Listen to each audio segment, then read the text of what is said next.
محمد رمضان الأسطورة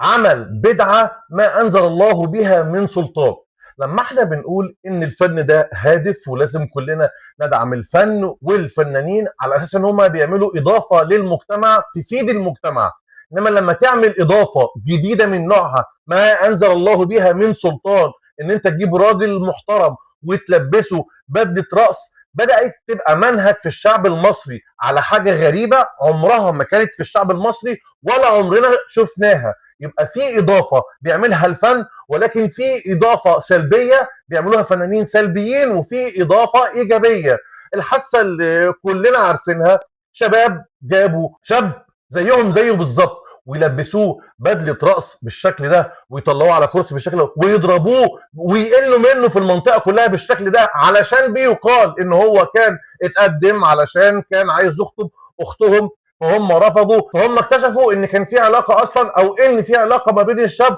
واختهم. فيبقى العقاب كده بالشكل ده بالذل ده، ده شيء مرفوض في المجتمع، غير مقبول نهائي. ويا ريت اي فنان عايز يضيف شيء في المجتمع المصري يضيف شيء ايجابي،